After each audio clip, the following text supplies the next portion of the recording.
Selamat pagi Pak Rosman dan Pak Ari. Selamat pagi juga untuk Pak Kabir, Pak Luki, Bapak Ibu semuanya karena sudah jam 8 maka kegiatan webinar pada pagi hari ini akan kami mulai. Mohon izin untuk menyalakan Berarti paspor. tanya dulu.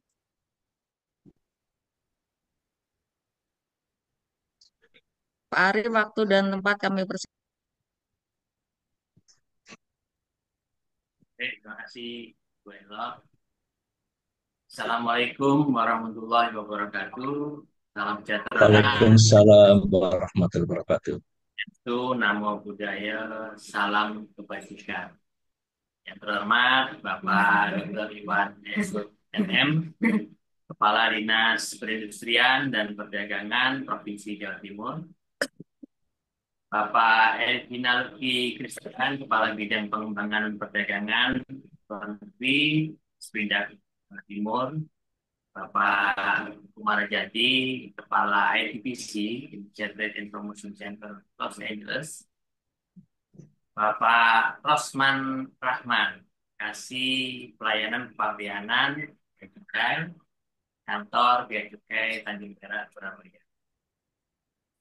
Bapak Indra Suparyanto, Founder PT Indra Su Consulting.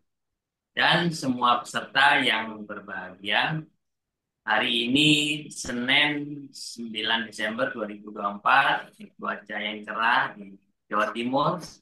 Kita akan bersama-sama menyimak webinar di Sepindah Jawa Timur dengan tema diseminasi informasi peluang pasar produk Jawa Timur ke USA. Tahukah teman-teman bahwa kita peluangnya sangat masih terbuka. Produk-produk kreatif, inovatif, yang tentu saja ada dari sektor makanan dan minuman juga memiliki potensi yang cukup besar menembus pasar Amerika Serikat. Dalam sesi hari ini kita akan mendalami berbagai informasi strategis, termasuk tren kebutuhan pasar, dan bagaimana pelaku usaha Jawa Timur mengambil peluang yang cukup besar dalam hal ini. Kegiatan hari ini diharapkan tidak hanya menjadi sarana berbagi informasi, tapi juga wadah membangun jejaring dan strategi kolaborasi. Hingga produk-produk unggulan Jawa Timur semakin dikenal, diminati, dan terjadi transaksi di pasar internasional khususnya. Bapak Ibu yang berbahagia, mohon mengambil posisi yang terbaik di tempat masing-masing. Kita akan mendengarkan lagu Indonesia lagi. Pada panitia akan bersiap.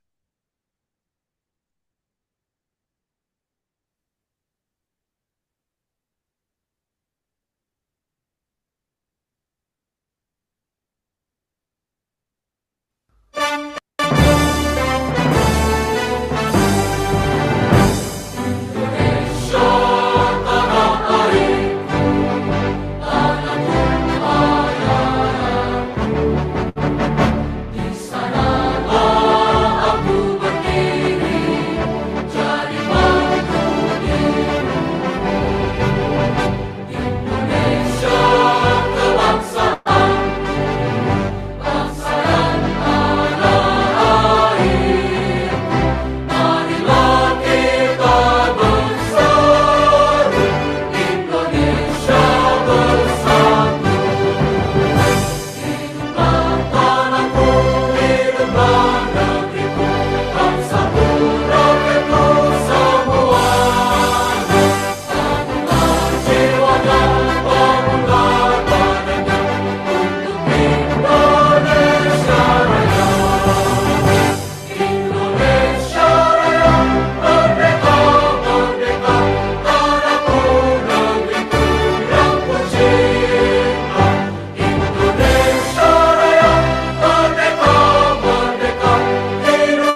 Oke, terima kasih.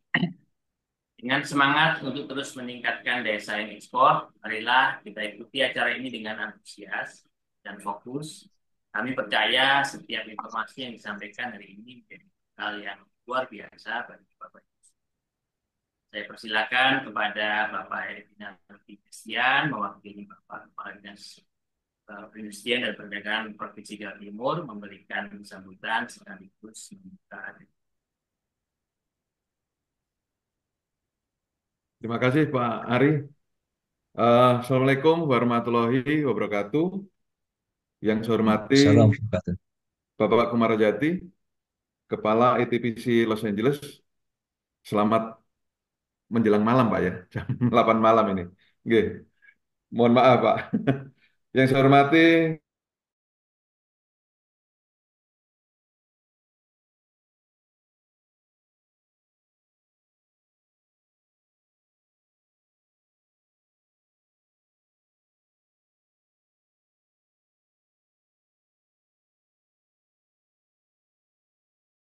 yang berbahagia, Alhamdulillah, puji syukur kehadirat Allah Subhanahu wa Ta'ala, Tuhan yang Maha Kuasa, karena atas rahmat berkahnya kita diberikan kesempatan untuk mengikuti kegiatan diseminasi informasi peluang pasar ekspor produk Jawa Timur ke Amerika Serikat. Selanjutnya, pada kesempatan yang baik ini, perkenankan kami menyampaikan apresiasi dan terima kasih kepada Kepala ITPC Los Angeles, Bapak Kumarajakti, yang telah berkenan berkolaborasi dengan Dinas Perindak Provinsi Jawa Timur melalui kegiatan ini yang telah mendukung fasilitasi bagi pelaku usaha untuk bisa masuk ke pasar Amerika Serikat. Bapak Ibu yang berbahagia, sebagai salah satu provinsi dengan pertumbuhan tertinggi di Indonesia, Jawa Timur memainkan peran penting dalam perekonomian nasional. Pada tahun 2024, Jawa Timur menyumbang kurang lebih 13% terhadap PDB Indonesia dan berkontribusi sebesar 25% terhadap PDRB Pulau Jawa. Pada triwulan ketiga, pertumbuhan ekonomi Jawa Timur kurang lebih 4,91% year on year. Pertumbuhan ekonomi ini menjadikan Jawa Timur sebagai penyumbang perekonomian terbesar kedua di Pulau Jawa setelah DKI Jakarta. Tiga sektor utama yang mendukung pertumbuhan ini, yang pertama adalah sektor industri pengolahan, kurang lebih 30%, sektor perdagangan, kurang lebih 19%, dan sektor pertanian berkontribusi kurang lebih 12%. Bapak Ibu yang berbahagia, pemerintah Provinsi Jatim terus berkomitmen untuk mendorong pertumbuhan ekonomi yang berkelanjutan. Salah satu kunci keberhasilan ini adalah peningkatan ekspor dan investasi. Dalam periode Januari sampai Oktober 2024, Jawa Timur tetap memegang peranan penting di sektor kinerja ekspor dengan berkontribusi sebesar 10%, menjadikan Jawa Timur sebagai provinsi kedua terbesar di Indonesia di bawah Jawa Barat. Pada Oktober 2024, ekspor Jawa Timur juga menggembirakan meningkat sebesar 11,88% month-to-month. Total ekspor Jawa Timur di bulan Oktober mencapai 2,41 miliar US dollar, di mana ekspor non-migas memberikan kontribusi sebesar 2,33 miliar atau tumbuh 10%. Pada Oktober 2024, ekspor non-migas kita sebesar 96,52%. Jadi 96% itu didominasi ekspor non-migas. Bapak Ibu yang berbahagia, eh, Amerika Serikat menjadi salah satu pasar terbesar di dunia dan mitra dagang utama Jawa Timur.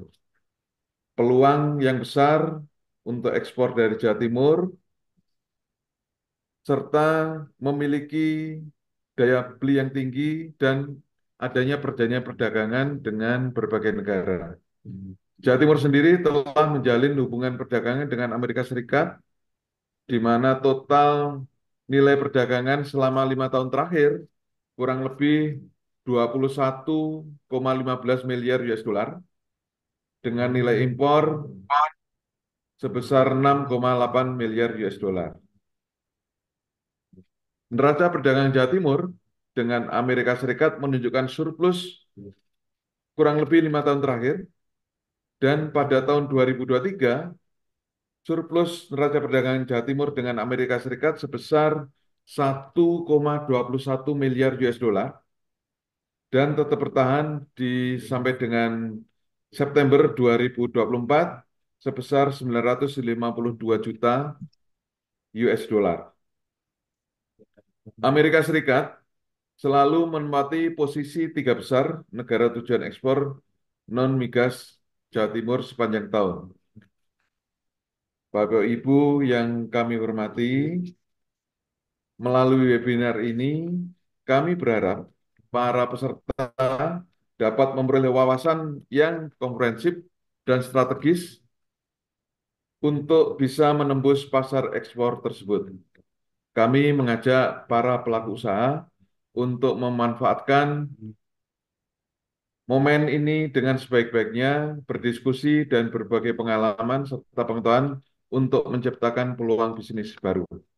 Kami di Dinas Perindak Provinsi Jawa Timur selalu berkomitmen untuk mendukung pelaku usaha IKM-UKM dalam pengembangan pasar ekspor dan memperluas pasar global melalui fasilitasi dan kegiatan yang akan membantu pelaku usaha mencapai sukses di pasar global. Pada tahun 2024, kami telah menyelenggarakan kegiatan misi dagang di Osaka dan memberikan fasilitasi kepada IKM dan UMKM untuk mengikuti pameran baik di dalam maupun di luar negeri, di antaranya pameran di MIAS Malaysia dan pameran Selangor di Malaysia. Selain itu, eh, untuk dalam negeri, pameran dagang di Padang, Medan, Labuan Bajo, dan Trade Expo 2024. Bapak Ibu yang kami hormati, demikian beberapa hal yang bisa kami sampaikan. Kami mengucapkan terima kasih kepada narasumber, moderator, dan seluruh peserta yang berpartisipasi dalam webinar ini. Selamat berdiskusi, semoga sukses. Wassalamualaikum warahmatullahi wabarakatuh. Waalaikumsalam warahmatullahi wabarakatuh. Terima kasih Pak Luki. Baik, Bapak Ibu sekalian, kami persilakan sekarang fitur kamera masing-masing dapat diambil dokumentasinya. Silakan pada penelitian. Mohon izin Bapak Ibu, kami akan mengambil ada 4 slide. Slide pertama kami mulai. 1, 2, 3. Slide kedua. 1, 2, 3. Slide ketiga. 1, 2, 3. Dan slide terakhir. 1, 2, 3. Terima kasih Pak Ari. Ya, baik, Bapak Ibu sekalian, selanjutnya ada 2 narasumber yang luar biasa. Bapak Ibu kami persilakan bersimak, kemudian mencatat, dan apa yang perlu ditanyakan silakan kemudian disiapkan untuk disampaikan pada sesi tanya jawab yang akan disiapkan langsung oleh moderator kita Bapak Hendra Sumaryan. Tapi sebelum saya berikan ke Pak Hendra, karena saya lama tidak bertemu dengan Pak Hendra ini, saya berikan pantun semangat. Ke pasar membeli kelapa, Jaga, singgah sejenak di rumah Pak Hendra. jaga. Produk kita laju ke Amerika, bukti produk Jawa Timur jadi juara. Kami persilakan Pak Hendra. Jaga. Terima kasih Pak Ari dari Kaji Indonesia. Assalamualaikum warahmatullahi wabarakatuh. Selamat pagi dan selamat sore untuk yang Pak Kumar Jati yang di USA. Era globalisasi dan perdagangan bebas ini memberikan dampak yang sangat luar biasa yang cukup signifikan.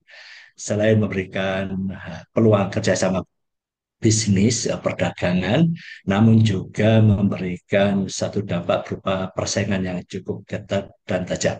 Oleh karena itu, tantangan kita di masa depan nanti adalah bagaimana kita meningkatkan sumber daya manusia kita, teknologi, dan tentunya juga manajemen. Dan khususnya saat ini, di akhir tahun, kita sudah mempunyai pilot negara, Bapak Prabowo, yang insya Allah tahun 2005 nanti tentu akan memberikan satu kinerja yang sangat maksimal beserta para kabinetnya. Dan juga di USA, itu sudah terpilih juga Bapak Donald Trump, Mr. Donald Trump sebagai presiden terpilih dan insya Allah nanti Januari juga menjadi presiden USA tentunya juga akan memberikan dampak yang luar biasa sekali terkait dengan perdagangan di seluruh dunia. Dan pagi ini kita menghadiri satu webinar yang luar biasa dari Disperindak Provinsi Jawa Timur, yaitu diseminasi informasi peluang pasar ekspor produk Jawa Timur ke USA. Dan telah hadir pula narasumber yang luar biasa pada hari ini, Bapak Kumar Jati. Selamat sore, Pak. Menjelang malam ya di USA. Dan juga Bapak Rosman Rahmat. Bapak Kumar Jati adalah Kepala Indonesia Trade Promotion Center yang ada di Los Angeles, sedang Pak Rosman Rahmat adalah kasih pelayanan bea cukai di Surabaya. Nah, bagi para peserta yang luar biasa, pelaku-pelaku usaha di Jawa Timur khususnya, siapkan, simak apa yang akan disampaikan para narasumber ini, dan silakan catat untuk bertanya di kolom chat ataupun nanti langsung bertanya kepada yang bersangkutan, kepada narasumber. Untuk tidak berlama-lama lagi, untuk sesi pertama ini eh, akan disampaikan oleh Bapak Kumarajati, di mana USA ini merupakan pasar yang sangat luar biasa, terbesar di Indonesia. Tadi disampaikan oleh Pak Luki bahwa USA Jawa Timur 21,15 US dollar, dan ini sangat luar biasa sekali. Dan ini tentunya Pak Komarasati akan memberikan informasi khususnya tantangan-tantangan di masa depan dan biasa isu-isunya terkait dengan GSP. Tarif ini bagaimana? Apakah masih berlanjut atau tidak? Ini sangat penting sekali. Oke, tidak berlama-lama, kami persilakan Pak Komarajati sebagai Kepala ITBC Lions untuk memberikan presentasinya dalam waktu 25 menit ke depan. Terima kasih, Pak. Ya, terima kasih moderator Pak Indra Suparyanto. Assalamualaikum warahmatullahi wabarakatuh. Selamat pagi, salam sejahtera untuk kita semua. Suara saya terdengar ya. Yang terhormat dari Dinas Perindustrian dan Perdagangan Provinsi Jawa Timur atau yang mewakili yang terhormat Bapak Kepala Bidang Pengembangan Perdagangan Luar Negeri Bapak Ervina Luki Christian, SEMM, serta tim Bu Elok Syafirda. Terima kasih tadi paparannya dari Disperindak Jatim. Kemudian yang terhormat Kepala Kantor Pengawasan dan Pelayanan Bea dan Cukai KPPBC tipe Madya Pabian Tanjung Perak atau yang mewakili Bapak Rusman Rahman, Kasih Pelayanan Pabian Cukai Bea Cukai Tanjung Perak. MC tadi Pak Ari Prabowo, founder Kaji. Hadir juga Wakil Kepala TPC Los Angeles Bapak Irfan Sugiana dan tim, Ibu Bapak tamu undangan yang kami hormati dari pelaku usaha, eksportir dan seluruh pemangku kepentingan terkait. Pada kesempatan ini, izinkan kami menyampaikan paparan mengenai tantangan dan peluang ekspor ke Amerika Serikat. Sebentar saya coba share screen.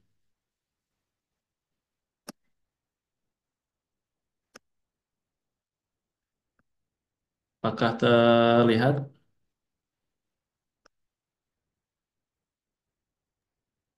Terlihat, Pak. Ya, ini tren surplus neraca perdagangan ya masih berlanjut. Jadi sudah mencapai rekor selama 53 bulan berturut-turut sejak Mei 2020. Bahkan Januari September 2024 ini surplusnya sudah mencapai 21 miliar 9 US dollar. Jadi memang ini sangat bagus dan didukung oleh ekspor non migas. Kemudian memang perkembangan struktur ekspor Indonesia di bulan September ini didominasi oleh industri sekitar 75%, kemudian baru pertambangan, migas, baru pertanian. Tadi mirip-mirip dengan sektor di Jawa Timur ya, lebih ke industri, kemudian perdagangan. Ini juga eh, dari sebelah kanan juga kita lihat nilai pertumbuhan ekspornya juga memang agak turun 2,8%, cuma sektor pertanian ada kenaikan 2,9%. Ini hanya gambaran umum saja. Nah, bagaimana terkait pasar Amerika? Ini perbandingan data ekonomi makro. Jadi Amerika nih penduduknya nomor 3 dunia dengan 341 juta orang di pasar yang cukup besar. Indonesia nomor 4 dunia. Dan dari sisi pertumbuhan ekonomi, PDB total juga sangat besar ini ya. Dia 28,7 triliun, Indonesia 1,48 triliun. Pertumbuhan eh, per kapitanya juga 86.000, jadi daya belinya juga sangat tinggi. Indonesia masih 5.200. Dari sisi inflasi juga kedua negara relatif stabil sekitar 4%. Di Amerika ini ada 50 negara bagian, 50 states. Indonesia sekarang sudah ada 38 provinsi. Kemudian di sebelah kanan tabelnya prediksi pertumbuhan ekonomi Amerika dan Indonesia akan positif dan bagus. Amerika sekitar 2-3%, Indonesia sekitar 5,1-5,2%. Dari sisi penduduk, jadi Indonesia lebih didominasi oleh penduduk muda 0, sampai 14 tahun. Ini populasinya lebih banyak dibanding penduduk yang relatif senior. Nah, kebalikannya Amerika justru didominasi oleh populasi dewasa atau senior citizen yang berumur di atas 40, 50, dan 60 tahun. Jadi ini bisa sebagai salah satu strategi ingin mengincar populasi penduduk yang mana. Nah, bagaimana dengan sarana infrastruktur? Di sebelah kiri kita lihat bandar udara terbesar di Amerika, ada 5, ada di Atlanta, Dallas, Denver, Los Angeles, dan Chicago. Total Amerika ada 1.200 bandar udara, di Indonesia masih sekitar 256 bandar udara. Jadi beberapa pengiriman barang juga banyak melalui udara. Dan sebelah kanan ini daftar pelabuhan laut terbesar di Amerika. Ada 5 di Port of Los Angeles, kemudian Port of Long Beach, kemudian ada di New York, ada di Georgia, dan ada di Washington. Jadi memang total di Amerika memiliki sekitar 360 pelabuhan laut, di Indonesia 246 pelabuhan. Jadi rata-rata barang masuk kalau melalui seaport ini lewat California, Los Angeles, jadi paling banyak baru menyebar ke tengah dan ke east. Jadi memang California dan LA ini salah satu destinasi ekspor yang terbesar. Nah, ini adalah target capaian 100 hari kerja Kementerian Perdagangan. Ada peningkatan UMKM bisa ekspor, bisa yaitu B-nya berani, I-nya inovasi, S-nya siap, A-nya adaptasi. Jadi kita sebagai perwakilan dari pemerintah juga memotivasi pelaku usaha untuk bisa ekspor. Jadi perlu adanya inovasi terutama dari desain. Jadi di Kementerian Perdagangan ada Indonesia Design Development Center. Kemudian kita juga berterima kasih di Sperindak Jawa Timur melakukan kegiatan ini. Jadi kita berusaha untuk menciptakan eksportir, terutama UMKM baru. Kita juga ada program ekspor coaching program dan juga peningkatan peran agregator. Jadi untuk pelaku usaha yang bisa sudah berpengalaman juga bisa mengajari usaha mikro yang masih berkembang bagaimana menjadi eksportir. Perluasan pasar ekspor ini juga ada target promosi, penyelesaian perundingan, dan di sebelah kanan kita juga berusaha memfasilitasi 100 UMKM. Kita bina bisa melalui platform digital dan juga ada konsultasi desain dan pembinaan kuantitas dan pelabelan produk. Nah, ini strategi apa yang bisa dilakukan untuk peningkatan ekspor? Kita Di Kementerian Perdagangan, khususnya ada program dari Dirjen Pengembangan Ekspor, ada istilahnya 8M ya. M yang pertama mengamankan pasar ekspor utama, di Amerika salah satu pasar ekspor utama yang merupakan negara tradisional, dari tahun ke tahun kita selalu surplus. Yang kedua meningkatkan daya saing. Jadi memang untuk meningkatkan ekspor, kita harus memberikan nilai tambah, kemudian diversifikasi pasar ekspor. Mohon maaf, jangan dulu ke raw material, tapi kalau bisa barang yang sudah jadi, nilai tambahnya tinggi. Yang ketiga, menggiatkan marketing dan promosi, jadi penguatan pencitraan Indonesia. Tadi sore saya juga baru saja menghadiri program promosi produk Indonesia dan pariwisata. Nah, itu juga banyak antusiasmenya, orang melihat, datang, dan ingin tahu seperti apa sih Indonesia dan produk-produknya.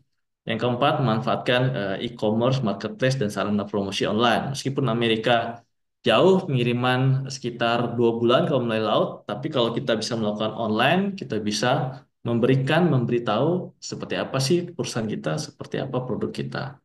Kemudian yang kelima, menyederhanakan prosedur ekspor, nanti mungkin dari pihak Bea Cukai juga bisa menjelaskan. Yang keenam, fasilitasi pelayanan informasi ekspor, business matching, ya nanti kalau memang ada rencana berikutnya kita juga support untuk acara seperti business matching virtual. Kemudian ada pengamanan perdagangan dan mempercepat perlindungan perdagangan internasional. Nah, ini komoditi ekspor utama. Ada 10 komoditi mulai dari tekstil, produk hasil hutan, elektronik, karet, sawit, sampai dengan alas kaki, udang, dan kakao. Nah, bagaimana neraca perdagangan Indonesia dan Amerika? Jadi, memang di bulan Oktober, ini data statistik terbaru, Amerika menyumbang surplus perdagangan terbesar kedua setelah Tiongkok. Jadi, memang mitra yang sangat strategis. Di tahun 2023 juga total perdagangan dengan Amerika meningkat 5%.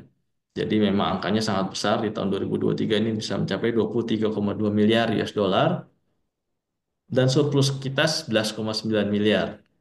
Jadi memang dari sisi data perdagangan ini Amerika selalu defisit. Dia mengkonsumsi banyak barang, banyak produk, dan kita bisa memanfaatkan kondisi ini untuk menjadi akses pasar Indonesia. Nah, ini gambaran saja 10 provinsi pengekspor terbesar ke luar negeri. 3 besar provinsi pengekspor yaitu Jawa Barat, Jawa Timur, dan Kalimantan Timur. Jadi Jawa Timur ini nomor 2 peringkatnya dibanding provinsi lain. Dan ekspor periode Januari-September 2004 Jawa Timur yaitu sebesar 19 miliar US dollar atau naik 17,6% dari periode yang sama tahun 2023. Ini pencapaian yang sangat luar biasa. Selamat dari Provinsi Jawa Timur. Jadi memang ini cukup cukup bagus ya data-data statistik perdagangannya untuk tahun ini. Nah, bagaimana dengan asal pelabuhan? Ini data 20 besar pelabuhan pengekspor terbesar ke luar negeri. Tanjung Priuk dan Tanjung Perak merupakan 2 pelabuhan terbesar pengekspor ke luar negeri. Nah, khusus untuk di Jawa Timur, ekspor dari Tanjung Perak periode Januari-September 2024 yaitu sebesar 15 miliar US dollar atau naik 19% dibanding periode yang sama tahun 2023. Kemudian ada juga ekspor dari Juanda periode Januari-September 2024 sekitar 2,4 miliar atau naik 159%. Jadi memang ada juga barang yang diekspor melalui udara dan ini kenaikannya cukup signifikan. Jadi barang-barang yang biasanya fragile atau nilainya tinggi dan memang secara ekonomi masuk untuk dikirim lewat udara. Dan ada 6 pelabuhan pengekspor lainnya dari Jawa Timur, yaitu Gresik, Tuban, Pacitan, Probolinggo, Situbondo, dan Banyuwangi. Jadi memang kalau pelaku usaha, selain di Tanjung Perak, selain di eh, Juanda, di sini juga ada pelabuhan-pelabuhan lain yang memang secara data statistik di 2024 ini ekspornya cukup cukup signifikan juga naiknya ya. Ada yang stabil juga. Jadi merupakan salah satu alternatif kalau ingin mengekspor dari pelabuhan-pelabuhan lain selain pelabuhan yang besar. Nah, bagaimana dengan produk ekspor Indonesia ke Amerika? Untuk periode Januari-September 2024 terdapat 4 produk ekspor terbesar yaitu mesin dan perlengkapan untuk kode HS685, kemudian ada pakaian dan aksesoris kode HS61 dan 62 serta alas kaki kode HS64. Jadi 4 komoditi terbesar ini mendominasi 42,4% total ekspor Indonesia ke Amerika. Sebenarnya kalau kita mau fokus ini juga kita bisa meningkatkan nilai ekspor ke Amerika. Selain itu juga ada terdapat ekspor seperti karet, ini nilainya 1,2 miliar US dollar atau naik 4%, serta ekspor perabotan, ini biasanya furniture, kayu ini besar ya, ini bisa mencapai 1 miliar US dollar atau naik 6,8% di periode Januari-September 2024. Khusus untuk tahun 2023, ini pakaian dan aksesoris juga mendominasi ekspor sekitar 19%. Kemudian ada mesin dan perlengkapan elektronik mendominasi 15%, dan ada kelapa sawit dan produk kelapa sawit 8,4%. Selain itu juga ada banyak produk lain ya, tekstil, produk hutan, kemudian ada macam-macam, ada produk makanan, rempah, kakao, teh, dan udang. Nah, kalau kita breakdown lagi dari Jawa Timur ini sebenarnya ekspornya apa saja sih? Ini 20 ekspor terbesar Jawa Timur ke Amerika. Ini didominasi oleh perabotan, perabotan kode HS94 dengan nilai 280 juta US dollar.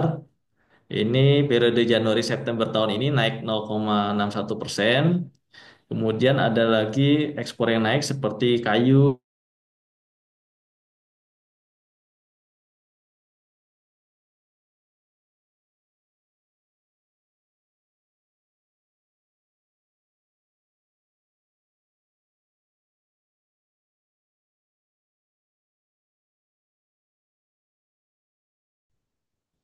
Nah, bagaimana dengan data dari Amerika Serikat? Ini berdasarkan data TradeMap. Ini 20 produk impor terbesar Amerika Serikat dari dunia. Jadi total impor Amerika dari dunia trennya naik sekitar 7,9%. Jadi memang mereka tetap mengimpor barang-barang ya dari luar negeri. Apa barangnya? 3 besar impornya ini didominasi electrical machinery products, HS code 85, ada nuclear reactors, boiler dan machineries, kode HS 84, dan vehicles kode HS 87. Ini memang trennya, kita lihat trennya juga meningkat ya, 2019-2023 trennya naik 8% di data-data dari Trademap kode HS 2 digit. Nah, kompetitor kita ke Amerika nih siapa aja? Jadi 3 besar eksportir terbesar ke Amerika yaitu Meksiko, ya ini jelas ya, Meksiko negara tetangga di selatan Amerika, dekat, jadi dari sisi transportasi sangat murah dan dekat. Kemudian Tiongkok dan Kanada. Kanada di sebelah utara Amerika ini juga cukup dekat. Jadi wajar mereka bisa ekspor yang terbesar. Bagaimana dengan negara Asia lain? Jadi seperti Jepang, Korea, Vietnam, Taiwan, dan India ini mendominasi juga ekspor ke Amerika. Indonesia di nomor berapa sih? Di nomor 20 ternyata pengekspor terbesar ke Amerika setelah Thailand, Malaysia, dan Singapura yang diurutan ke 14, 16, 18. Ya, ini juga merupakan PR kita semua bagaimana kita bisa berkompetisi dengan negara tetangga di Asia Tenggara ya, Thailand, Malaysia, Singapura. Mungkin mereka punya kelebihan seperti networking, value added, industri, standarisasi, sertifikasi, bahkan ada indikasi beberapa produk raw material kita singgah dulu ke negara ketiga, baru ke negara tujuan utama seperti Amerika. Jadi kita melihat potensi-potensi itu kalau kita bisa langsung ekspor ke Amerika tanpa negara ketiga, kenapa tidak begitu. Nah, ini secara umum saja kepada eksportir, terutama eksportir pemula. Jadi definisi-definisi aja seperti dokumen ekspor, kemudian sales kontrak, bagaimana alurnya terjadinya kontrak. Jadi biasanya dari eksportir melakukan promosi, kemudian importir memberikan inquiry, dari eksportir memberikan overset, dari importir memberikan order set, terjadi sales kontrak, kemudian ada sales confirmation. Jadi kita perlu memastikan kepada eksportir, terutama eksportir pemula, pastikan sales kontrak itu ditulis detail dan ada dispute settlement agreement. Jadi kalau ada apa-apa kita balik lagi ke kontraknya. Jangan sampai hanya mohon maaf sekedar email, WhatsApp, tiba-tiba kirim barang, nanti terjadi sengketa dagang. Kita tidak mau. Jadi di awal kita mohon eksportir ini dokumennya lengkap dulu gitu. Seperti commercial invoice, packing list, PEB-nya, dan lain sebagainya gitu ya. Nah, ini terkait sertifikasi hambatan non-tarif. Jadi ada banyak sertifikasi di Amerika seperti HACCP, FDA, kemudian ada USDA, Certified Organic dan GMO, kemudian ada Fair Trade, Halal, Sustainability, dan sebagainya. Ini contoh-contohnya saja sumbernya dari FDA.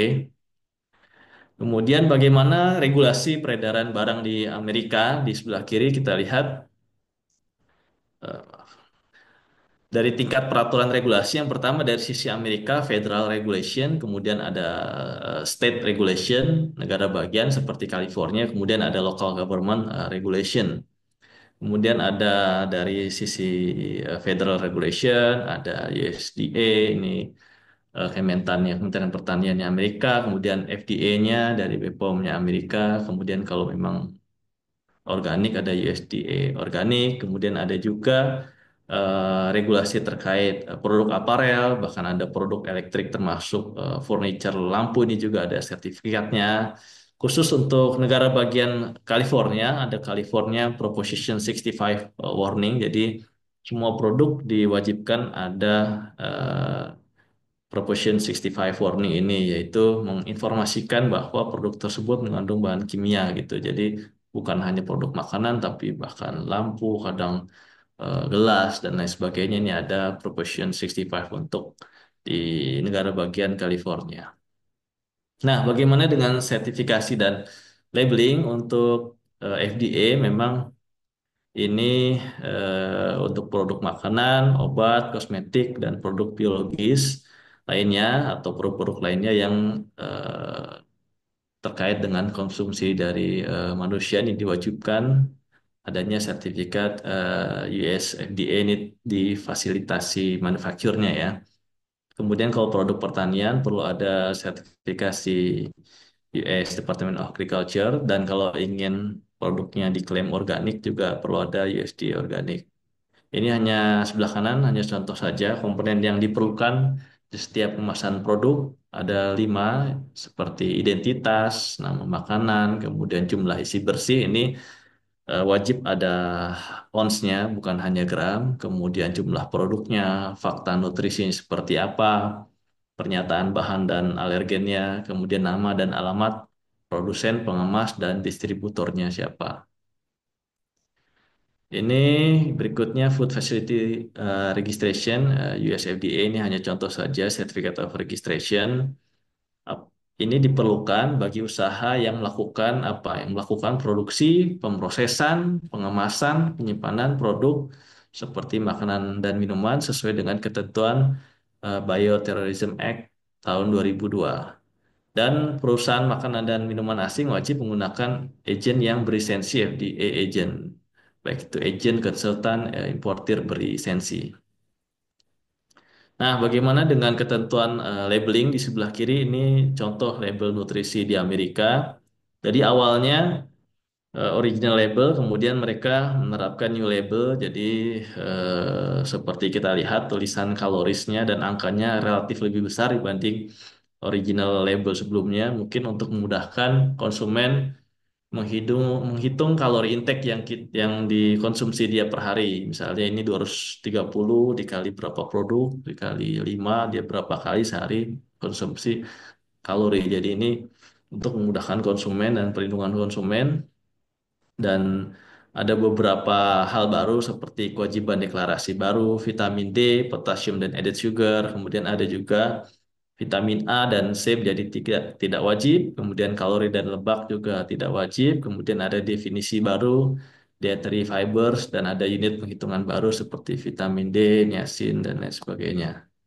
Nah, untuk expire date ini dari data USDA memang bervariasi antara 1 sampai 5 tahun lama penyimpanannya. Cuma dari informasi importir berpengalaman untuk produk makanan minuman biasanya mereka life shelf-nya mungkin hanya setahun ya. Jadi memang eh kalau lebih dari setahun ada kekhawatiran gitu. Jadi sulit untuk diterima atau memang dia masuknya di sini nih biasanya yang setahun saja. Jadi memang kalau lebih dari setahun agak agak sulit gitu ya. Jadi kita harus menghitung misalnya waktu pengiriman 2 bulan, jadi paling tidak dalam waktu 10 bulan itu harus habis produknya. Jadi ini juga menjadi concern kalau mengirim produk makanan gitu, harus sesuai dengan labeling di Amerika. Nah, tadi juga sudah disebutkan bagaimana terkait perjanjian perdagangan berdasarkan sejarahnya dari tahun 98. Indonesia Amerika memiliki perjanjian TIFA Trade and Investment Framework Agreement. Kemudian 2015 Indonesia dan Amerika sepakat untuk meningkatkan kerjasama ke strategic partnership atau kemitraan.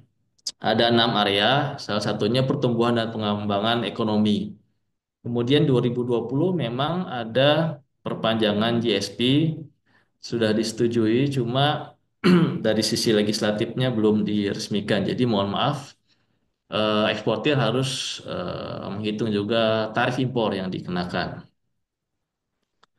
Dan memang Amerika ini, apalagi Trump 2.0 terpilihnya Presiden Amerika nanti di Januari, juga akan mengenakan tarif ya. Jadi, tapi memang dia lebih fokus ke negara-negara yang dianggap saingan dagang seperti Tiongkok. Kita juga justru bisa mendapatkan kesempatan untuk memasuki Amerika kalau memang negara Tiongkok terkena tarif lebih tinggi.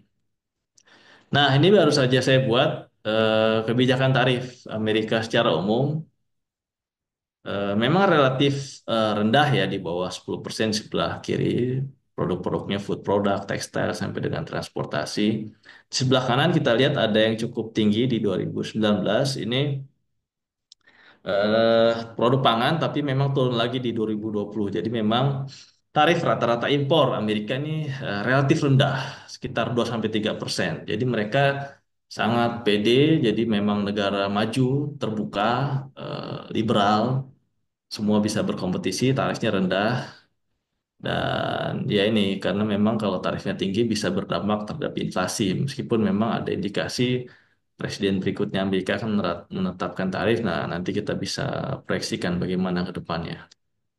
Nah, ini data-data saja eh, terkait regulasi dan informasi pemerintah Amerika bisa dilihat di mana saja di International Trade Administration, di trade.gov, kemudian di US Custom and Border Protection di cbp.gov, kemudian ada terkait perdagangan dan jasa di US Trade and Development Agency, USTDA, kemudian ada di commerce.gov. ITB Los Angeles juga membuat market intelligence, ada 11 komoditi, mulai dari rempah, alat musik, koper, kopi, perabotan elektronik, bahan sampai dengan produk tekstil. Kalau berminat bisa kirim email kami, nanti kita kirimkan. Dan kami juga rencananya mengadakan pameran. Ini beberapa pameran di pantai barat Amerika. Kalau terkait intervensi di Las Vegas, memang kita akan sebagai visitor saja. Kemudian nomor 2 ada Magic Fashion Event. Ini kita sebagai exhibitors. Kemudian ada NPW di bulan Maret juga kita sebagai exhibitors, tapi sudah cukup banyak perusahaan yang daftar. Specialty Coffee di Houston bulan April ini di eh, manajemenkan oleh atas perdagangan, jadi kemungkinan kita sebagai visitors, dan di Supply Southwest mungkin juga akan sebagai visitors. Jadi memang banyak pameran-pameran produk internasional yang bisa diminati dan digandrungi, bisa dilihat atau di kami juga di KJRI Los Angeles juga ada ruang pameran. Kalau memang ada yang mengirimkan sampel juga bisa dikirimkan kami. Jadi cukup banyak orang yang datang untuk melihat sampel-sampel produk Indonesia. Nah, ini hanya sekedar data statistik saja. Jadi meskipun Amerika jauh, kita juga bisa memanfaatkan perdagangan online karena seperti Amerika ini populasinya besar, pengguna seluler mobile juga 396 juta, pengguna internet 331 juta, dan aktif media sosial usernya 239 juta. Jadi banyak benefit seperti pencarian data lebih murah, informasi lebih lengkap, laba nanti bisa meningkat, bahkan katalognya produknya bukan hanya gambar, bisa video. Kalau Bapak melihat di Amazon sekarang sudah berupa video katalognya, jadi kita bisa mempromosikan melalui online. Nah, e-commerce apa yang bisa digunakan di Amerika ini dan memang lagi digandrungi seperti di Amazon. Amazon ini banyak produk Indonesia juga, bukan hanya promosi tapi juga bisa bisa selling. Kemudian ada juga Alibaba di Amerika ini juga juga bisa diakses. Kemudian untuk produk-produk Asia ada Sewi.com dan Yummy Buy. Jadi memang ini juga sejak 2013 dan 2015 banyak produk-produk Asia yang masuk Amerika melalui Sewi dan Yummy Buy termasuk produk Indonesia. Ada juga Walmart juga bisa diakses. Jadi memang banyak cara online kalau memang bisa bekerja sama dengan e-commerce ini akan lebih baik. Nah, ini sekedar contoh saja produk Indonesia di mainstream market dan Asia market. Karena temanya bukan produk makanan, jadi contohnya ini bukan produk makanan ya. Ada handicraft, ini produk-produk kerajinan, kemudian ada carved wood, produk-produk kayu dan stone sculpture, jadi produk-produk pahatan batu.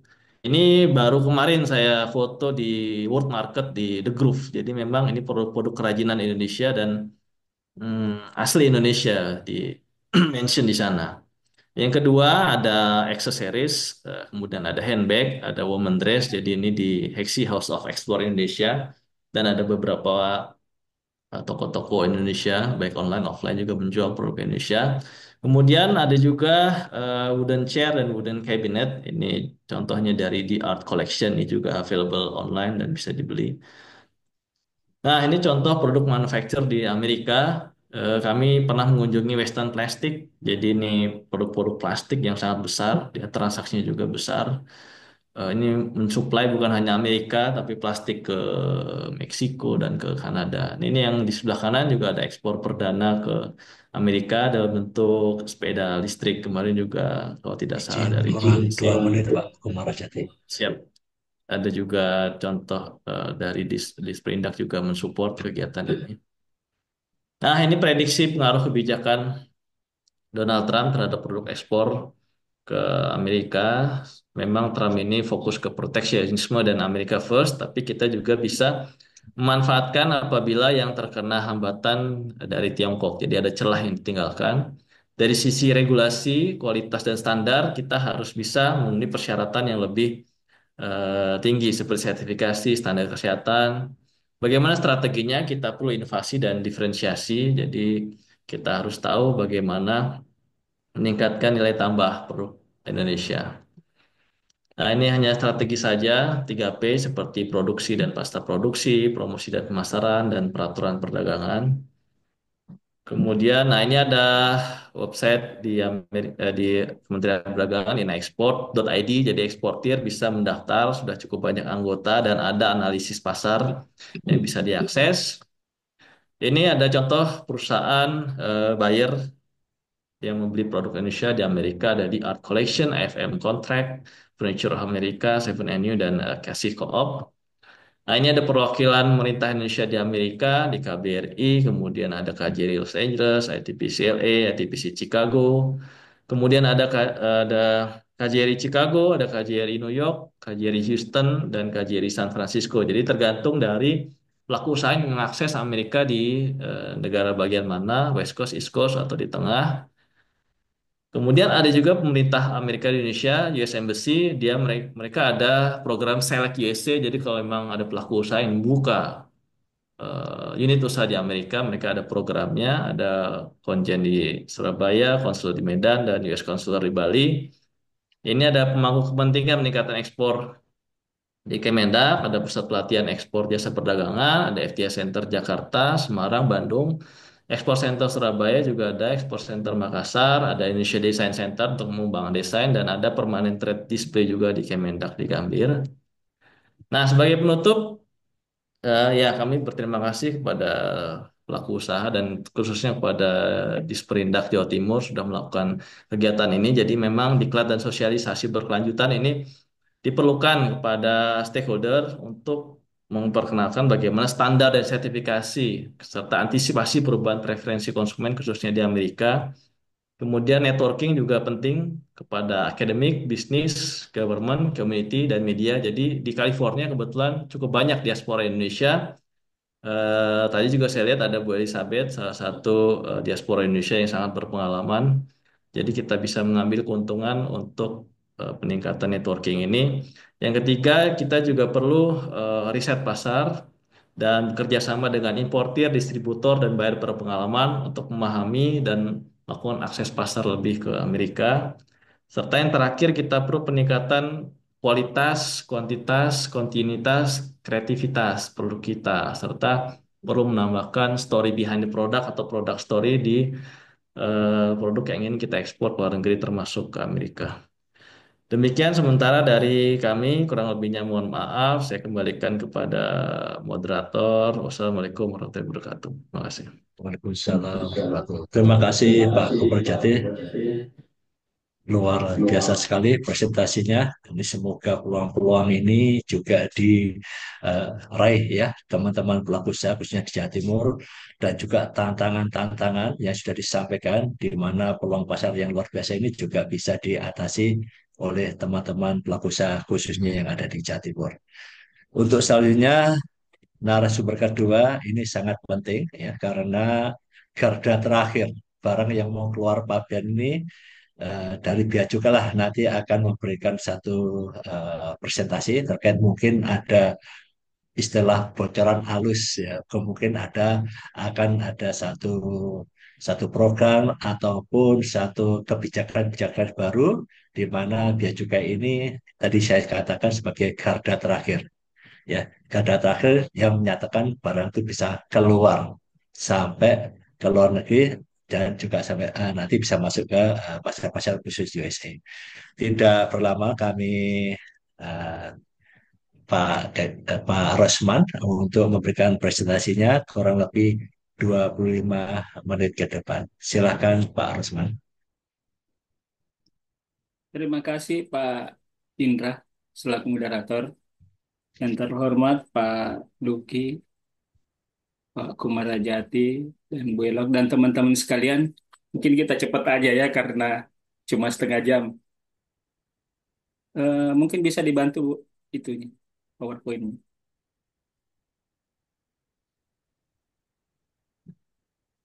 Yang saya bicarakan nanti sedikit agak teknis ya, jadi mudah-mudahan nanti ini. Karena kenapa saya agak teknis supaya nanti teman-teman bisa memahami langsung ke teknisnya.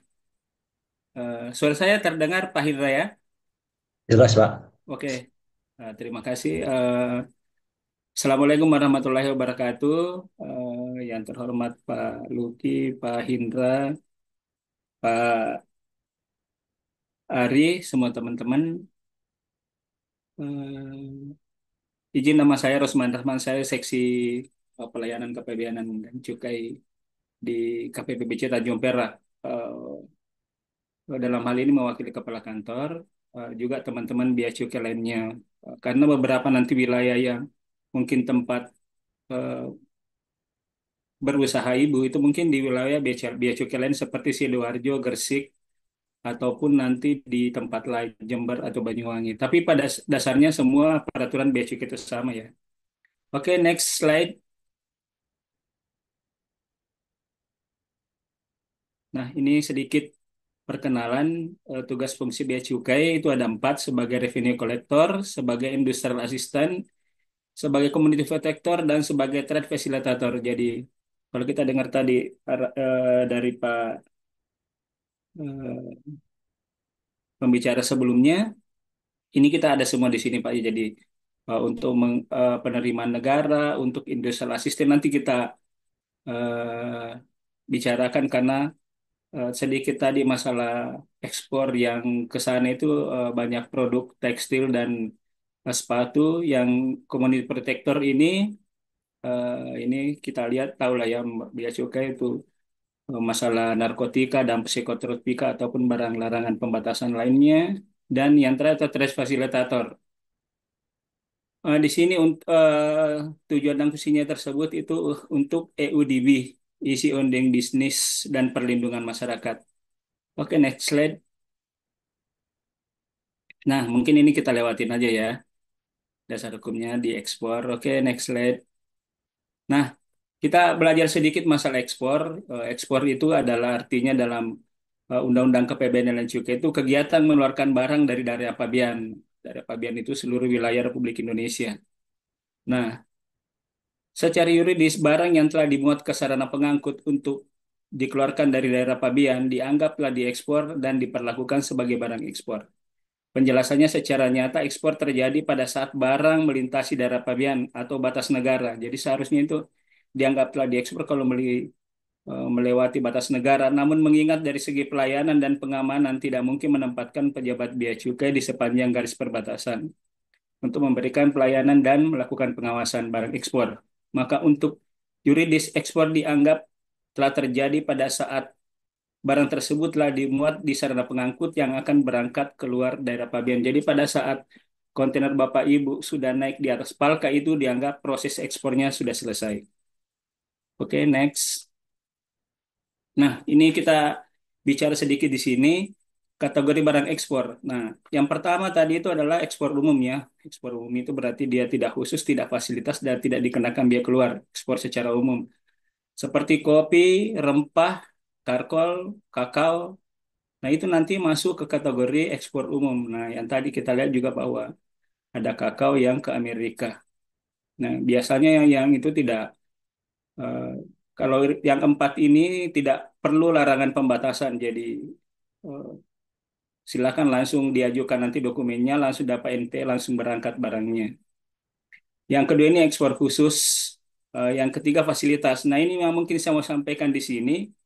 Kalau kita lihat tadi dari presentasi sebelumnya bahwa banyak produk tekstil dan footwear yang diekspor ke Amerika yang saya tadi perhatikan ya. Jadi Bea Cukai itu ada beberapa ini Bapak Ibu ya, fasilitas silakan nanti digunakan. Ada fasilitas kawasan berikat, ada gudang berikat, ada fasilitas kite IKM-nya. Nanti silakan dipilih di situ. Jadi nanti pada saat importasinya Ibu tidak perlu membayar biaya masuk dan pajak dalam rangka impor untuk kawasan berikat, tapi 60% harus diekspor. 40% yang akan dijual ke dalam negeri itu baru bayar pajaknya. Seperti itu. Jadi Ibu punya kesempatan untuk perputaran uangnya lebih cepat.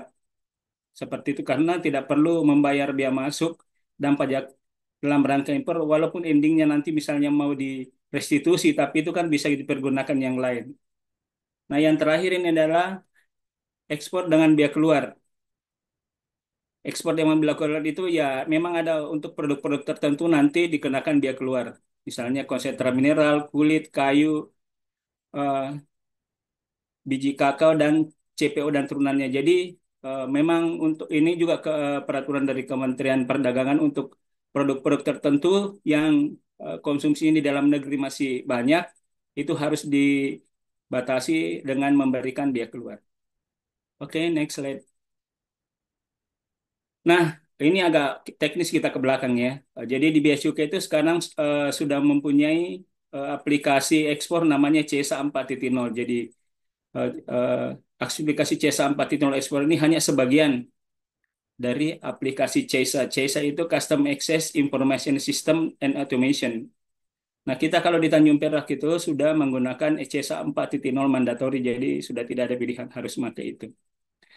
Jadi CESA 4.0 ini sudah CESA 4.0 ini sudah browser, bukan lagi modul istilahnya. Selama ibu punya eh, selama ibu punya username, password dan autentikator, bisa ibu buka data ibu melalui HP, tab atau alat komunikasi lainnya. Jadi tidak seperti dulu yang sebelumnya CESA 3.0 itu modul artinya itu dalam bentuk hard yang hanya di komputer-komputer tertentu yang bisa dibuka. Nah, tapi mungkin ada yang berpikir bahwa oh, kalau begitu keamanannya gimana? Nah, tenang tenang saja nanti karena setiap pada saat Anda membuka itu harus menyampaikan autentikator. Autentikator itu akan berganti kodenya eh, 4 digit itu setiap 30 detik. 4 atau 6 ya. Ya, oke, next. Nah, inilah kira-kira nanti kalau aplikasinya seperti inilah kalau ibu nanti udah jadi jadi eksportir, terus ke kantor bea cukai terdekat membuat permohonan untuk mendapatkan aplikasi CESA Ekspor 4.0. Mungkin seperti inilah di layar ibu nanti kira-kira gambarannya. Next.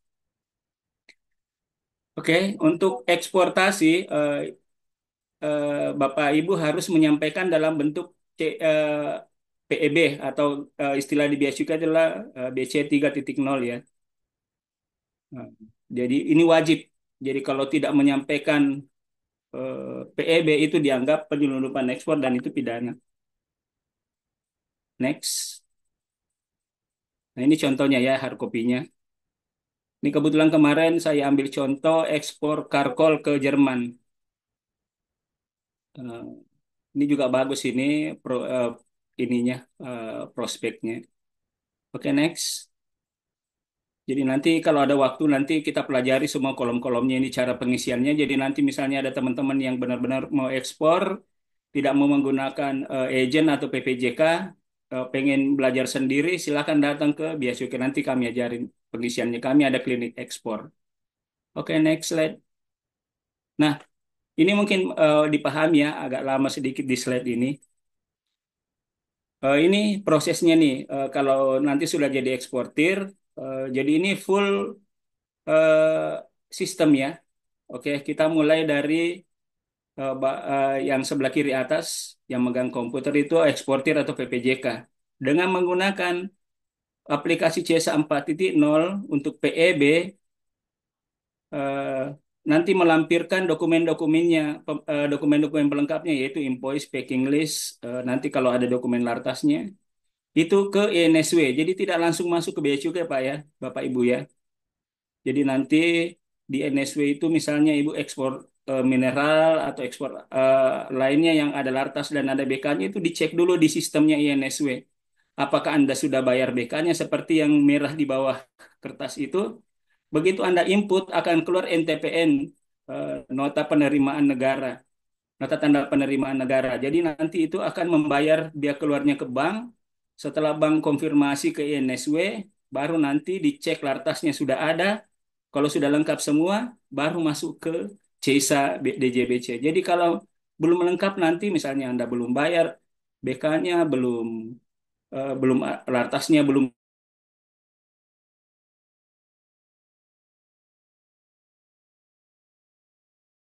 MNC maka akan di reject nanti. Jadi bukan orang lagi yang mereject, itu sudah sistem. Oke, ke kanan sedikit.